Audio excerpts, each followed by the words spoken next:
right now on 5 on Your Side at 10. Tonight, your money. The Supreme Court considering rejecting student loan forgiveness.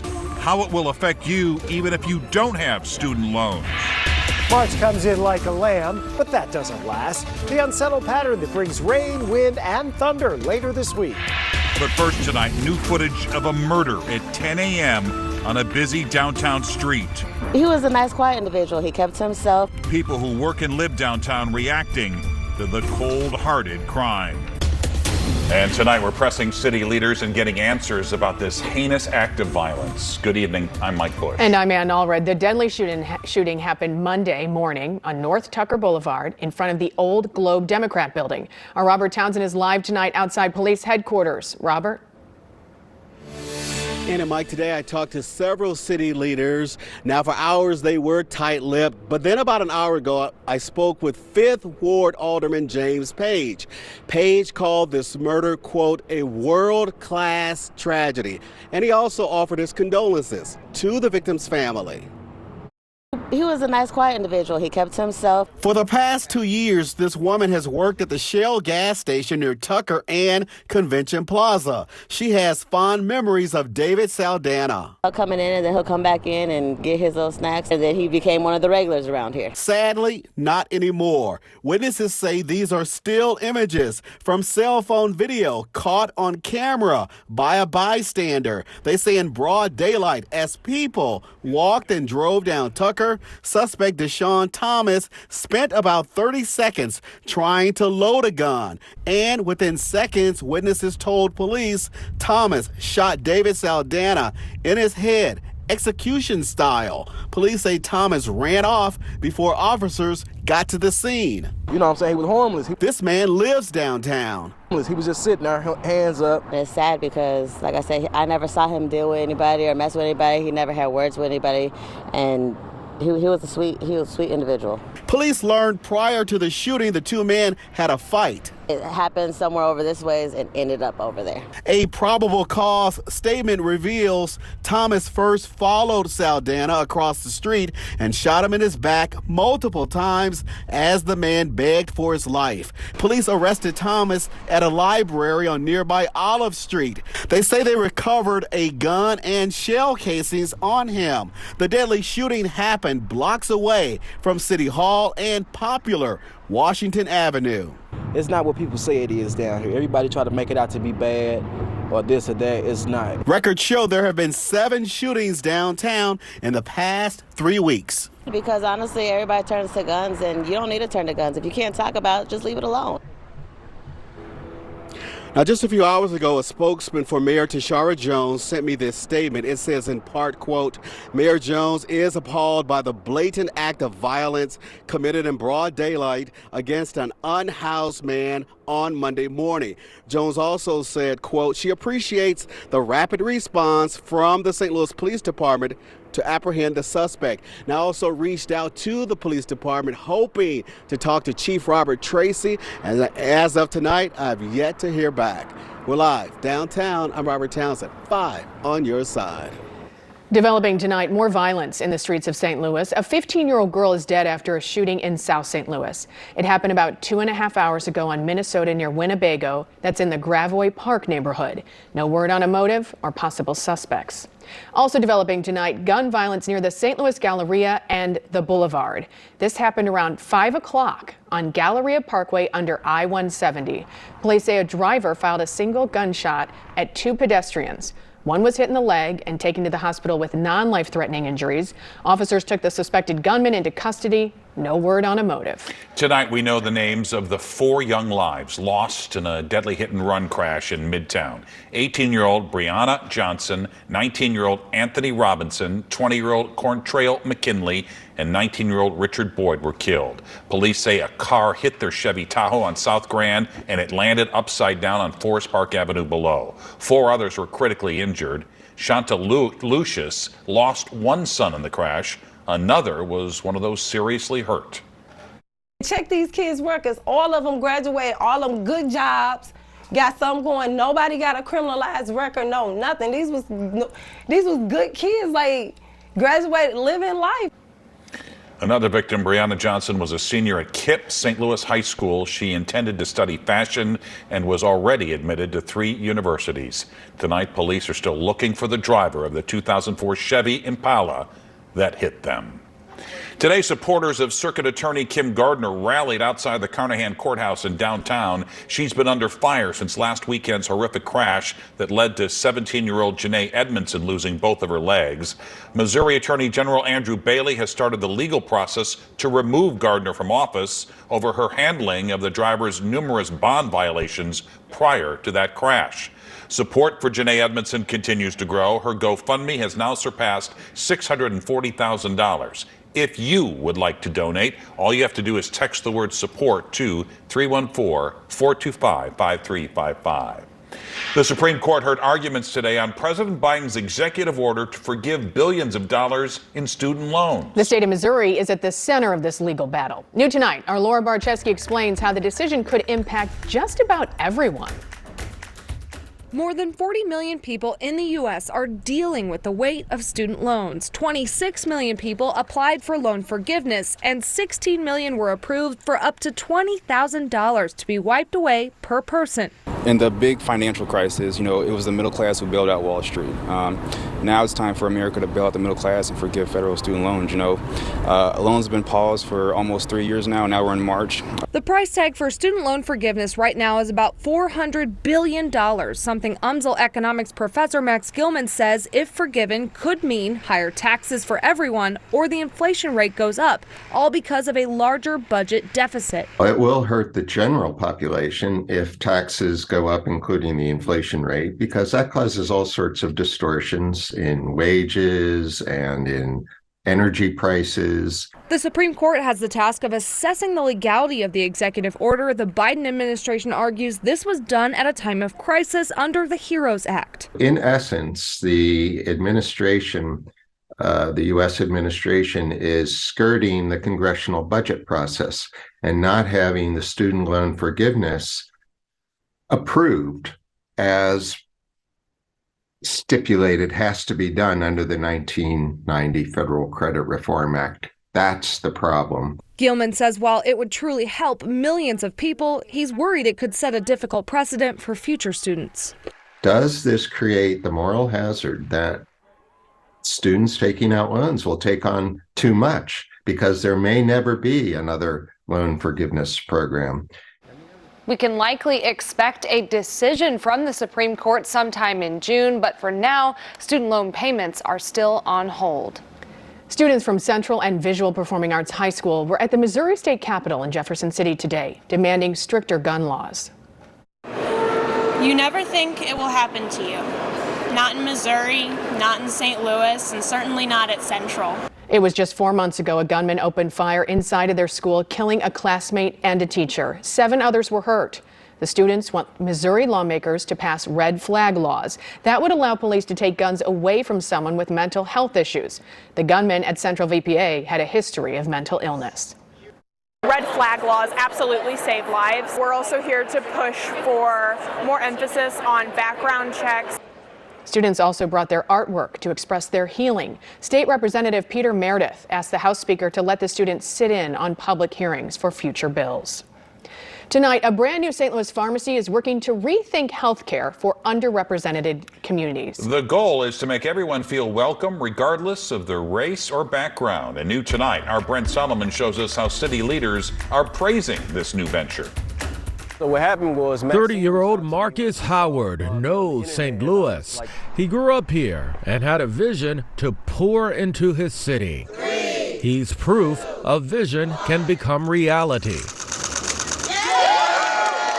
Tuesday, city leaders and supporters gathering to celebrate his new pharmacy, Greater Health. It's located inside of the Delmar Divine building on Delmar Boulevard. For him, it's about the little things. A lot of people feel seen and valued when they see that they can purchase Band-Aids that match their skin tone. The little things can result in big outcomes. People feeling included. A good 5 to 10 people transferred today. His team of 5 pharmacists and staff go through mandatory training. Training is about cultural competence. Training is about providing gender-affirming care.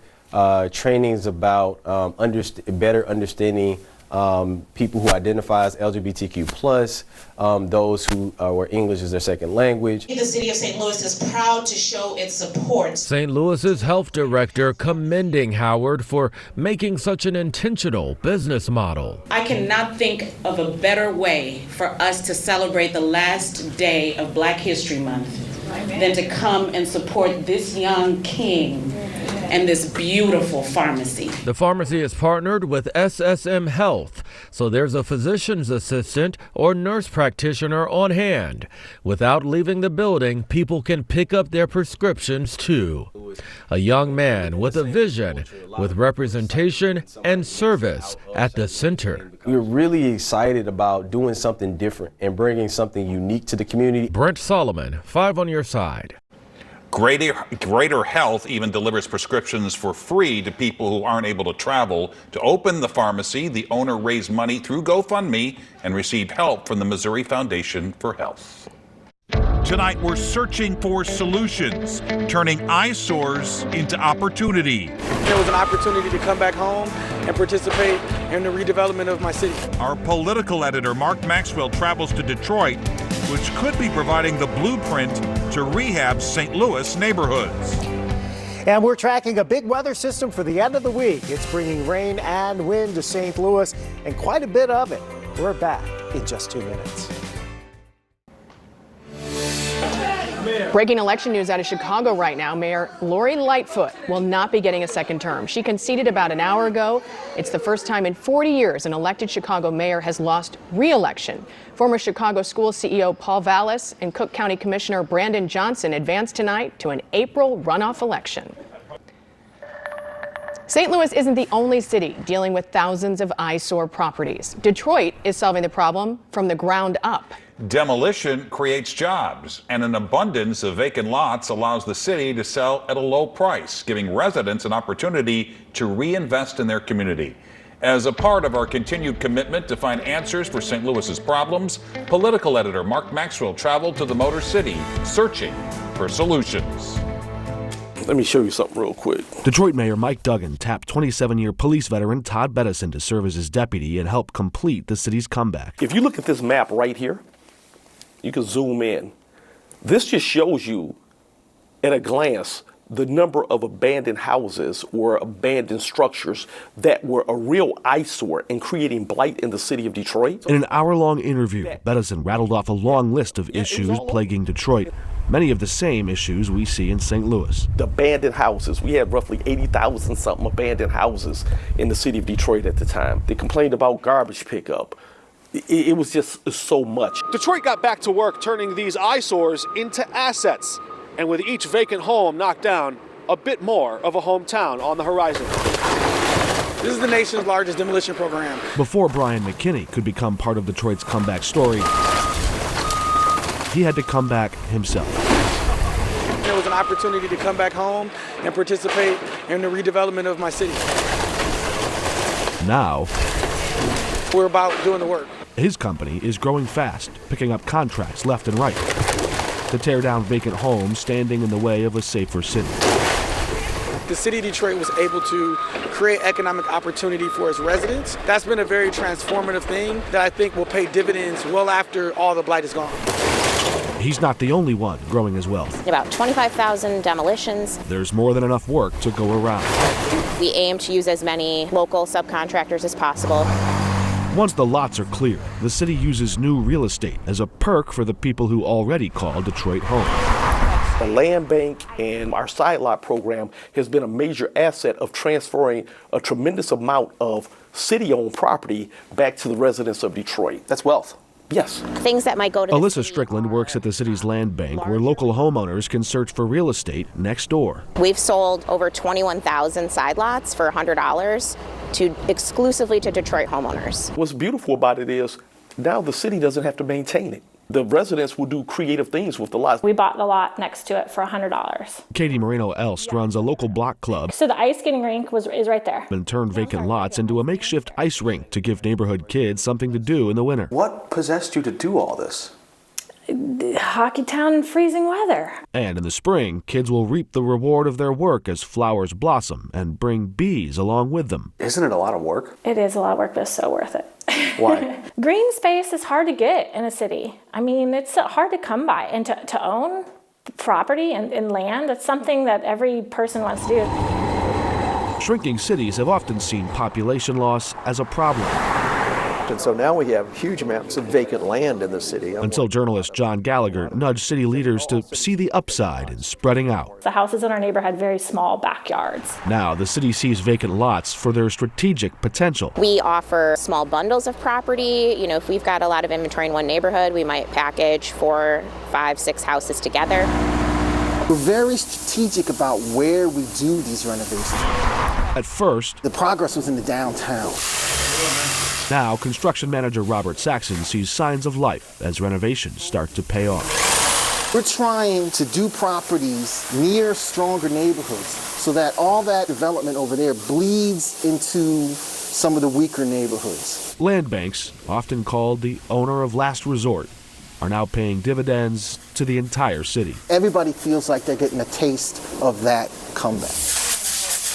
This home will soon hit the market and offer one more family a chance to put down roots in Detroit. How you build generational wealth. To me, the way you build generational wealth is in your house.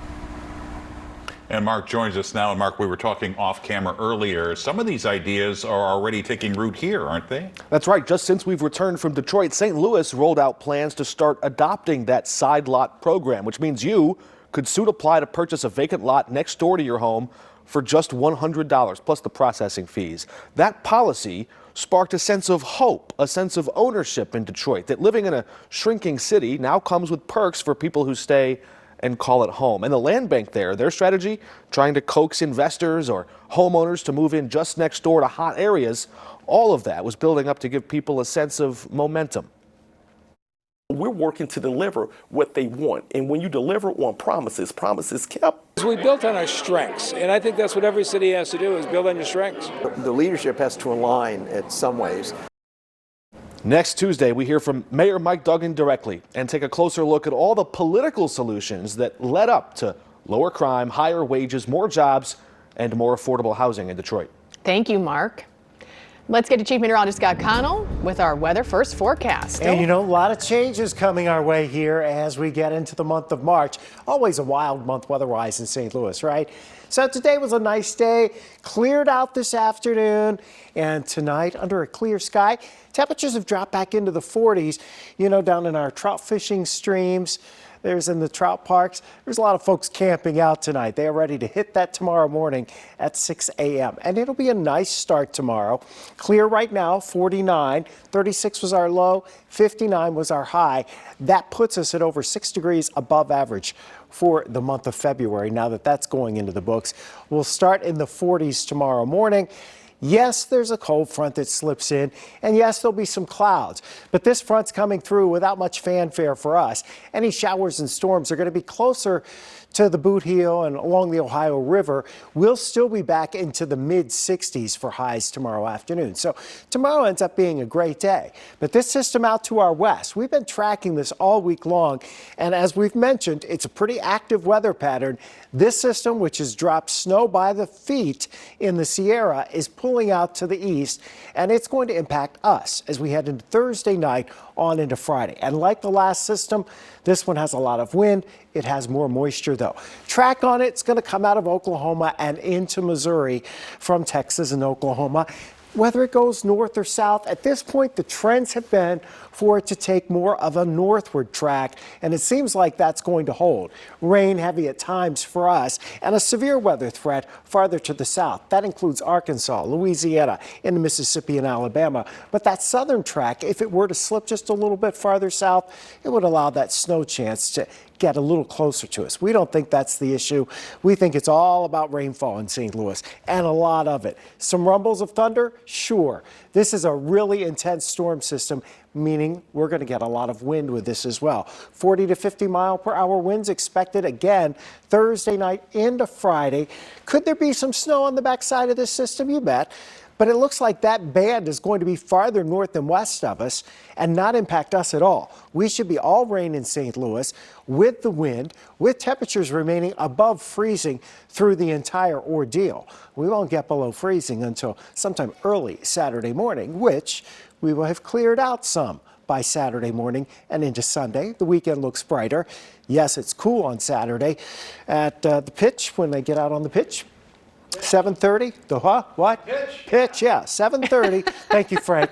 Frank, I had the skies. That is good. It'll It's a whole new be vocab. mainly clear at 7:30. You did great, Scott. I'm trying. Just watch Ted Lasso. Yeah. Frank is next with sports. You didn't see Scott, but he's wearing his Sambas too. He's really into this soccer. Not a terrific Tuesday for the Blues or Billikens, we'll explain, but the Cardinals had a nice day and the Battlehawks are getting some national television love. The Sports Desk is brought to you by Jim Butler Chevrolet, the Midwest's #1 Chevy dealer, 10 years running. In 1986, Mike and the Mechanics came out with that hit song, All I Need Is a Miracle. In 2023, that could be Travis Ford and the Billikens theme song. They were at first place VCU tonight, and to make the NCAA tourney now, they need to beat all these good Atlantic 10 teams in the conference tourney next week. They haven't beaten any of those teams all season long. Billikens hanging tough, Yuri Collins, Eurostep, left hand, bucket, and one.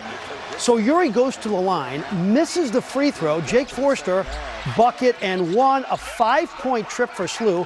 Forster, 14 and 10 tonight. SLU down 63-59. But you know who did it to them? Nicholas Kern Jr., the pride of Ashan, steams to the bucket. Later he says, you should have recruited me, SLU. He had 12. VCU wins the regular season title with a 79-67 victory. So after tonight, the Blues have 22 games left. The obvious question is, are they simply playing out the string? I just don't know how many they're actually going to win from here on out. I do know they have some good players, but likely not enough of them. Seattle came to town tonight, 1-0 Seattle the second, and watched the elegant high skill level of Robert Thomas, and we have a tie game. Still in the second, 4-on-4 hockey, and look at this pass by Nick Leddy to Brandon Saad, and we are tied at 2.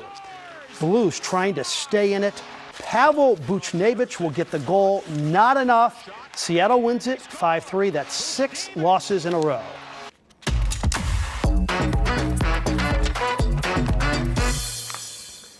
So you know why Cardinal fans have this sense of urgency? Because they know the Birds probably have the best 1-2 combo in baseball. You could argue others, but Paul Goldschmidt and Nolan Arenado were first and third, fittingly, in the MVP balloting. And you got to win when you have 2 superstars in their 30s. The hill outside the outfield wall was the place to be for souvenir hunters. First inning, and Paul Goldschmidt says, I'll see you after the World Baseball Classic. 1-0 over the Nationals. Next pitch, same result. Arenado also leaving for the Classic, and he nearly duplicates Goldie's location. The Cardinals win it 5-3, and Mike Claiborne says their absent means opportunity for everybody else. It opens up a lot of playing time at the corners. It opens up a lot of playing time in the outfield because Lars Nootbaar and Tyler O'Neill will be gone. And I think it's going to open up some arms in the bullpen as far as starting pitching is concerned, with Wainwright and Miles Michaelis being gone. For all those young players who are looking for a job, they will have nobody to blame but themselves because they're going to get a long look by Cardinal management. It was a day off for the Battlehawks. They'll be in Washington playing the D.C. Defenders on Sunday. Then it will be home to play the Arlington Renegades.